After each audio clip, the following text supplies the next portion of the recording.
अस्सलाम वालेकुम नाज़रीन, मैं हूं लंदन से अमजद चौधरी और मेरे पीछे ये पानी जो आप देख रहे हैं ये काफ़ी ज़्यादा पानी है जो पाकिस्तान में आज काम हुआ है और जो वहाँ के इस वक्त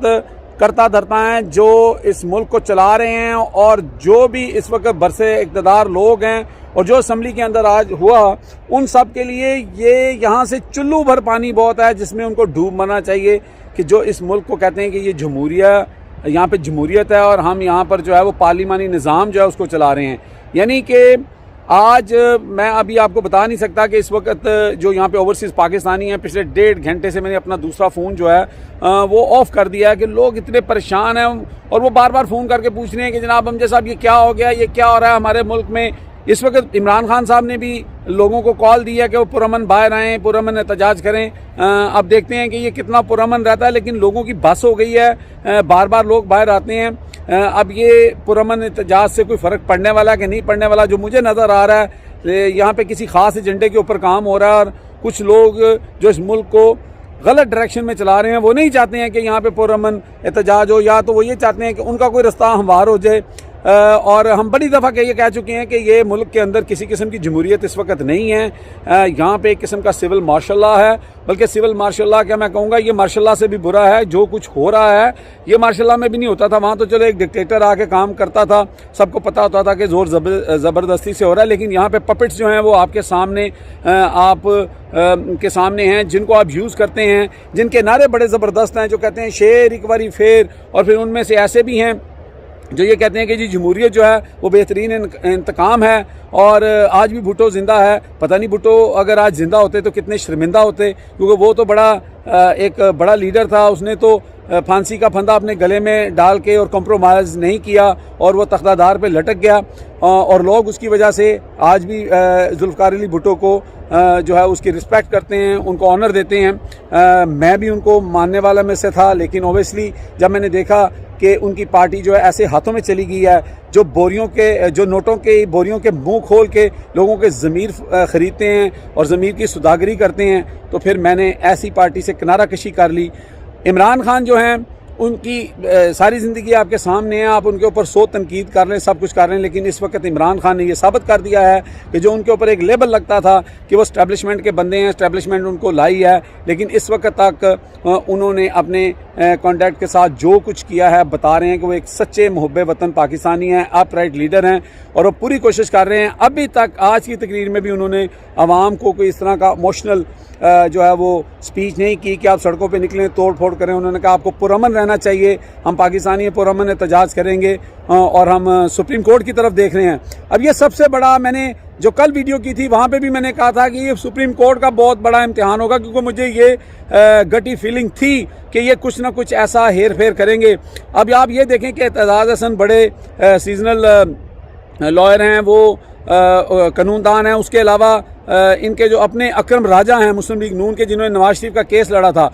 उन्होंने तो कह दिया कि ये बहुत बड़ा सिली जो इन्होंने हरकत की है बहुत सिली है, यानी कि बड़ी एक छोटी और घटिया हरकत की है। आइन को सिर्फ तोड़ा नहीं है, बड़े बुरे तरीके से, भोंडे तरीके से तोड़ा है। अभी इमरान खान साहब ने उस दिन इनका जब टेस्ट लिया, जब असम्बलियों में चल रहा था, सेशन चल रहा था, जिसमें उन्होंने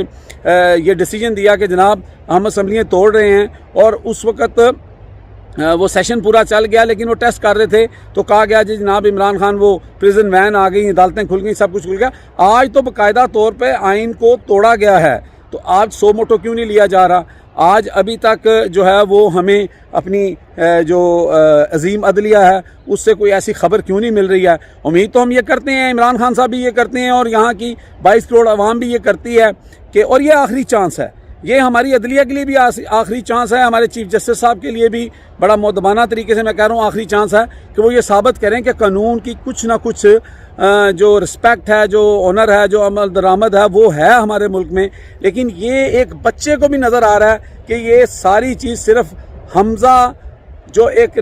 नजायज़ तरीके से उसको पहले भी वज़ीर आला बनाया हुआ था, उसको बनाने के लिए ये सारा खेल रचा गया है। और कौन है इसके पीछे, कौन चाहता है? क्योंकि अगर पंजाब मुस्लिम लीग नून के हाथ से निकल जाता है और वो हल्के जिन्होंने ये रजीम चेंज करवाई है वो उनके हाथ में भी कुछ नहीं रहता, फिर वही साहब कह रहे थे कि जी 26 किलोमीटर वज़ीर आज़म होंगे, शहबाज शरीफ, और ये सारी चीज़ें चल रही थी। आसिफ अली जरदारी जो इस सारी गेम के बड़े प्लेयर गिने जा रहे हैं, बेसिकली ये तो एक कठपुतली की तरह है। बेसिकली ये गेम ऑलरेडी डिसाइडेड हो चुकी थी। आसिफ अली जरदारी बार बार जो चौधरी शुजात के पास जा रहे थे, वो सिर्फ एक ड्रामा था लोगों को दिखाने के लिए और उनके आंखों पे जो है ना वो पट्टी बांधने के लिए कि जी ये लोगों को पता लगे कि ये सब कुछ आसिफ अली जरदारी करा रहा है, क्योंकि बद से बदनाम बुरा, वो तो पहले ही अपने आप को कहते हैं जी एक जरदारी सब पे भारी, ठीक है। और ये सारा किया गया, लेकिन ये ऑलरेडी डिसाइडेड था कि ऐसे करना है। क्योंकि मैं आपको 2 पॉइंट्स बताता हूँ कि एक तो ये कि एक जो पिंडी की जो एक सीट है जिसके ऊपर रिकाउंटिंग की इजाज़त नहीं दी गई, वो डेफिनेटली पीटीआई की सीट थी। एक वो उनकी मारी गई, एक बंदे को ख़रीद के जो है वो टर्की भेज दिया गया। अब इसमें सिर्फ एक वोट ज़्यादा हमजा का बन रहा था। अगर काफ लीग जो है वो वोट तो नहीं उसने डालना था, उसके वोटों को रिजेक्ट करना था, ठीक है,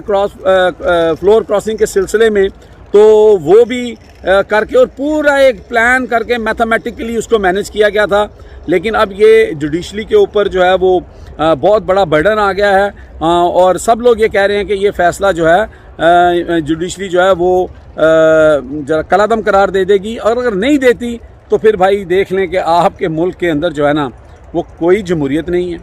वहाँ पे कोई इंसाफ नहीं है, कोई अदालतें नहीं हैं, ठीक है। वो एक समझ लें कि एक फाशिस्ट गवर्नमेंट वहाँ पे मौजूद है और ना कोई अदालती निज़ाम है, ना वहाँ पर वो जो ताकतवर हमारे हल्के हैं जो कभी शाहीन 2, शाहीन 3 और पता नहीं क्या क्या बनाते हैं। वो किसको मारना है भाई, आप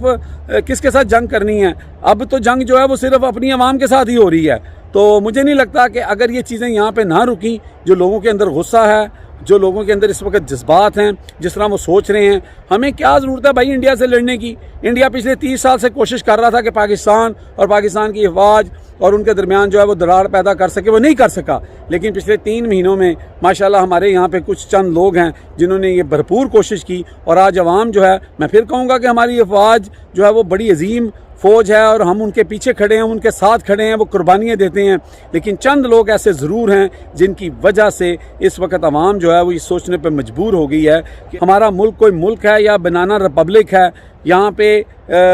जिसकी लाठी उसकी भैंस होगी। अब इमरान खान ने फ़ाइट करके इलेक्शन जीते, इतना कुछ किया, और आपने फिर वही काम किया, तो आप कहेंगे इस तरह लोग आपकी इज़्ज़त करेंगे? कभी भी नहीं करेंगे। अपना और अपने इर्द गिर्द के लोगों का ख्याल रखें। Take care. अल्लाह हाफ़िज़। पाकिस्तान जिंदाबाद।